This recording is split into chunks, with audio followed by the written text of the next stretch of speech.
Hello everyone, welcome to Responsible Logistics podcast. Our today's guest is Alexander Kornblum, Managing Director, Sales and Business Development at CargoBeamer. Welcome, Alexander. Hi, thanks for having me. Would you like to tell me a little bit more about what you do at CargoBeamer?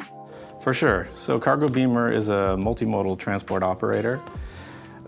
We have a primary mission to decarbonize the roads of Europe via rail transport. To do this, we have our primary technology, which is our special wagon to take all trailer types off the road onto rail, and our special terminal technology to rapidly shift with low noise and low energies the trailers from road to rail in our terminals. I saw on the CargoBeamer website that you're able to save up to 85% of emissions, CO2 emissions yearly. So I would like to ask you, how is it possible? Like, what is it you do? What is it made of? How is it possible to save 85% of emissions? For sure. So we save the emissions in a few different ways. So we're comparing here a full train transportation versus truck on a unit basis. So a full train can, of course, take 38 units per locomotive, not just one unit per truck trailer. The locomotive is using electricity, right? We're not using diesel to pull our locomotives. The energy mix that we're using for our locomotives is also sustainable in most cases. So depending on the energy mix, for example, in France, we're saving 90% CO2 versus road. In Germany and Italy, we're saving roughly 80%. So those are our primary operating countries at the moment. The average of that going to 85%. CO2 reduction. We also have some physics that are playing in our favor here when we look at locomotives versus trucks. The metal friction that we have between the train wheel and the rails has less friction than tire to road. We also have less grades when going up hills, right? So the rails are really up to a maximum of a 6% grade, and the roads can be much higher than that. Regarding the electricity, you mentioned that there is a difference traveling in different countries. Maybe you could explain a little bit, like what is that difference and where is the energy coming from for electric trains?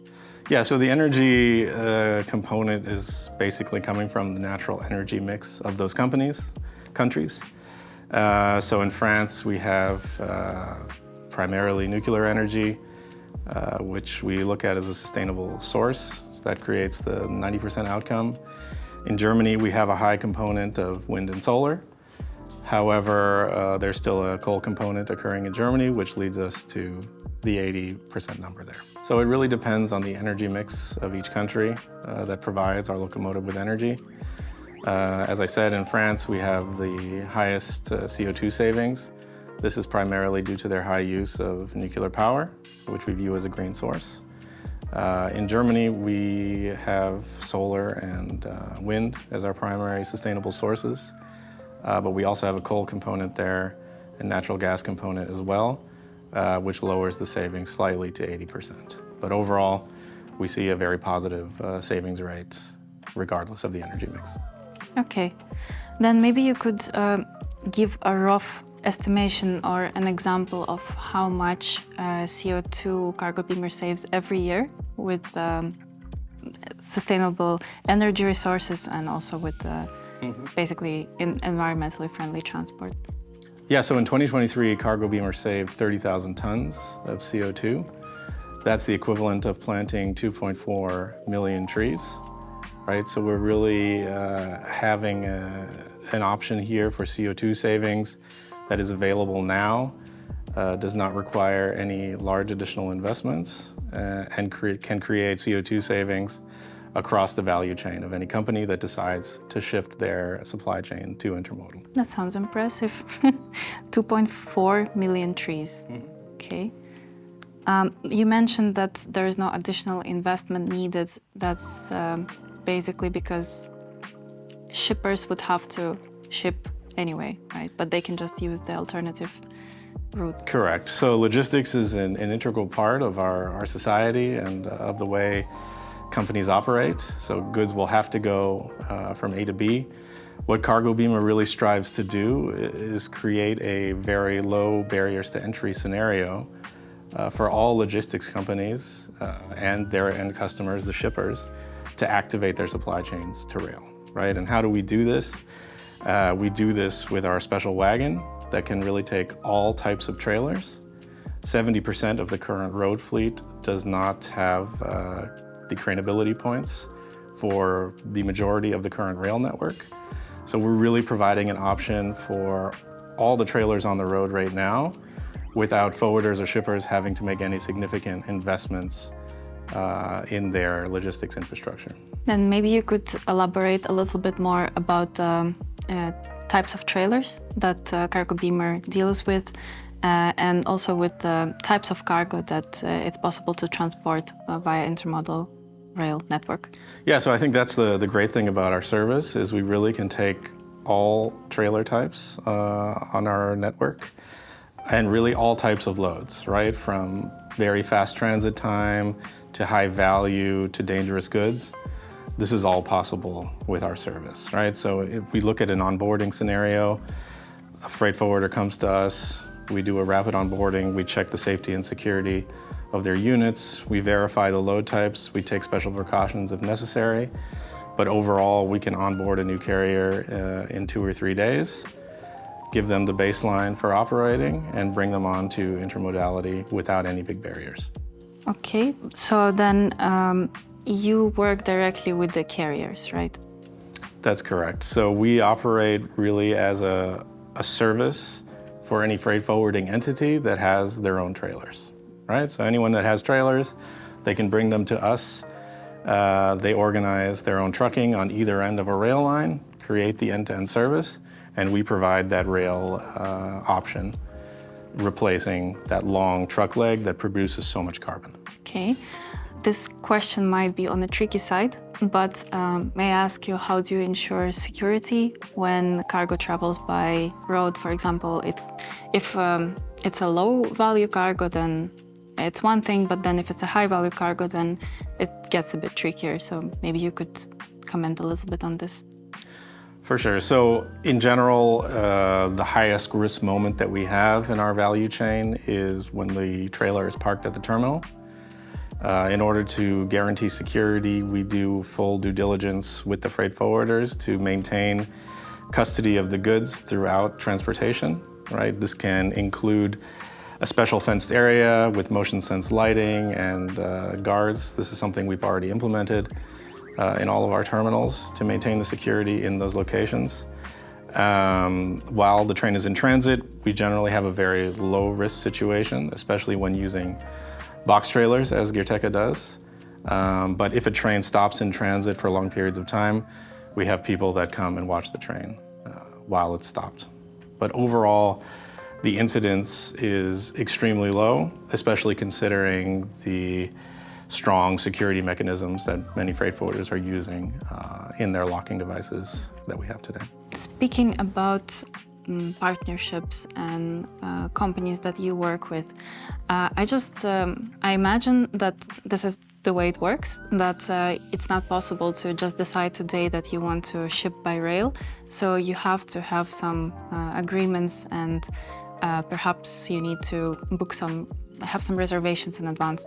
So I would like to ask if there is any difference of fleet size or the size of the company that can ship by rail, and whether it's maybe more beneficial for certain companies to, or easier access for larger companies to intermodal rail rather than the smaller companies.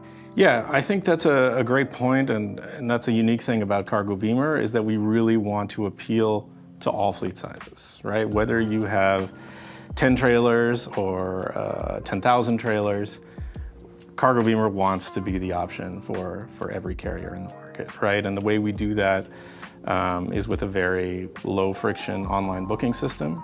We operate open trains with no risk, and the units can be canceled up to 4 hours before departure. Could you explain what is the open train? Open train essentially means there's no single customer blocking slots. they are available for free booking, just as if you were booking a flight on the internet, right? And so what does that lead to? It leads to a concept that is not really based on the old ways of running trains with extremely long loading times and the necessity to book fixed places far in advance. The concept really is made to be a road replacement, right? So from a freight forwarder perspective, we really want it to be a seamless experience, dropping the trailer, letting the trailer run on rail, picking it up, similar to as if it was running on the road, right? So as low friction as possible, ease of booking, and speedy onboarding. That actually sounds great, especially that carriers are able to save so much emissions with the rail transportation. But at the same time, maybe here I would like to cover the challenges of road transport, because I saw, again, on the CargoBeamer website that there are a few fixed lanes. So I imagine if something happens with one rail, for example, a tree falls on the rail, and or someone else or something else happens to the rail, then it's harder to adjust. So maybe you could speak a little bit about the infrastructure challenges and maybe some issues in general you face.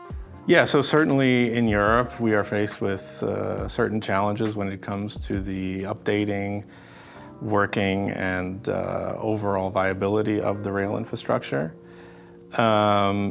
It is challenging, however, we really look at our concept in a holistic way and work around the challenges that exist, right? So I think, the first thing that we do is run a high-frequency service, right? On our main line from Germany to Italy, we run up to 4 trains per day. That means if we have a cancellation prior to departure, generally the unit is able to move in a few hours after that on the next train, right? So we don't have multi-day delays. We really can keep our next day arrival promise by putting them on the next departure for those high-value goods, right? The other piece is having strong agreements and contracts with our locomotive providers that have been in the business for a long time and understand the detours that are available should tracks become blocked, right? And have the ability also to deviate to other terminals and unload should tracks become blocked for a longer period of time, right? That being said, the primary thing we look at is delays prior to departure and being able to redirect those rapidly and in a customer-centric way. Delays in transits, luckily, are not a huge problem at the moment. Once the train is running and has accepted its path, it generally is getting to its destination in a good way. What about the infrastructure development? Is it challenging if you're planning on a new route, for example, to open a new route, and then I imagine it must be a little bit more complicated than opening a new route with a truck, because it's maybe a bit more flexible to move by road. Yeah, so certainly it takes a certain planning horizon to do this, right? Generally, to get the good, stable tracks, right, on the yearly schedule, one has to request these a year in advance to have a good quality service. And in the end, that's the service that CargoBeamer is providing, right? We are operationalizing these trains and selling them to the market and providing the service along with our wagons to really create that high quality yet frictionless opportunity to activate. Another question I have is related to digitalization, because judging from Girteca's perspective, we put quite a high emphasis on digital solutions because they really do help to optimize routes and therefore save time, expenses, costs in general, and also human resources, let's say, because some tasks can be automated, which means that people can focus on more important tasks or more strategical tasks, let's say. So is it the same case for CargoBeamer? Like, are you putting emphasis on digital solutions? Do they help you in your operations? Yeah, definitely. I would say CargoBeamer is on the forefront of digitalization in intermodality. We have our in-house built booking system where carriers can enter all manner of data, whether it be unit type, unit weight, and the goods transported. They're also able to see the trains in transit as they are running to really be a part of the transportation and integrate that into their own track and trace activities. And then also get updates should operational changes occur while the train is in transit. We also offer the opportunity to connect directly with a carrier's TMS to offer that information in real time. So basically integrations between CargoBeamer and client system. Correct, yeah. Right. I would also like to ask about European regulations in general, coming back to sustainability topics. Is that also the case that you will have to decrease your emissions according to European Green Deal and CSRD that will take place soon? Yeah, so the overall goal for Europe right now is 30% by 2030, shifting 30% of truckloads to rail by that point. CargoBeamer is fully committed to providing the infrastructure to allow all parties involved to reach that goal, right? So that's part of our growth strategy. We don't want to only focus on the lanes that we currently are running. We're definitely looking to expand on east-west axes and further in Germany and Italy going forward.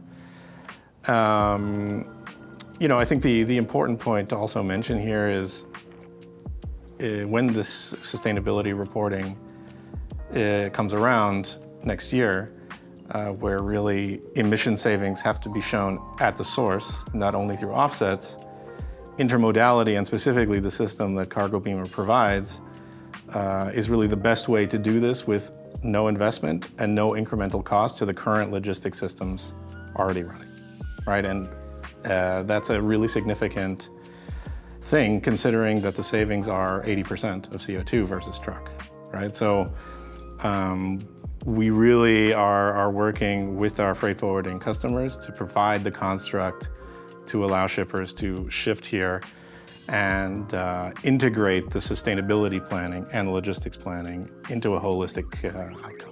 And you already mentioned about the development that is planned for Germany and Italy. So maybe speaking about the future, how do you see the future of rail transport, especially from the perspective of, as you mentioned, logistics and sustainability, and maybe also some plans of CargoBeamer that you're willing to share?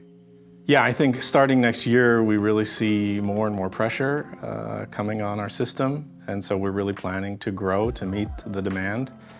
A big part of capturing that demand will also be developing terminals throughout Europe, right? So the intermodal terminal is the second integral part to the value chain that activates intermodality.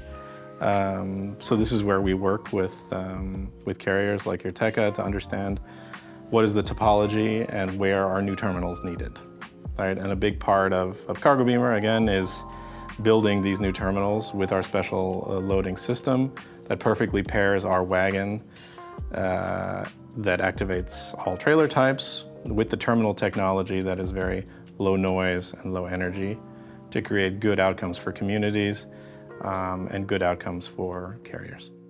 And how do you, what are some of the criteria you consider when choosing the place for the terminal? Yeah, so generally we look at the topology of European logistics, the primary loading and unloading locations, and draw a circle around that of up to 250 kilometers to capture that demand, right? And I think that's a unique part also of CargoBeamer terminals is that we are trailer-centric, right? We're not operating with old processes that require container stacking and a lot of time to find units and a lot of time where drivers are waiting at the gate to pick up their units. We generally can get the driver in and out in 20 minutes. And that allows more efficiency per truck day and per driver day as that driver continues his tour, dropping and picking up units, right? So that's a big part of what we're doing. That rapid terminal operation allows for the extension of the radius that driver is able to go within his duty time. Mm-hmm. And what are your expectations for the future then? and maybe some hopes as well. For sure. Yeah, I mean, we really want to continue to grow our network in line with the EU aspirations of shifting 50% of road transportation to rail by 2050. This will also involve going into shorter distances and domestic distances, whether within Germany, within Spain, within Italy, to really get that to the right place, right? And we also hope that the necessary investment is made into the rail infrastructure to allow for the tracks to be the highest possible quality to meet the expectation of both freight forwarder and shipper. Okay, then I wish you luck with this journey. I hope it takes place in the nearest future. And thank you, Alexander, for being here with us today and for the discussion. Thanks so much. It was great speaking with you. I would also like to thank our listeners for joining us for today's episode. If you would like to learn more about sustainability, I invite you to visit our website and follow us on social media. I'll see you next time.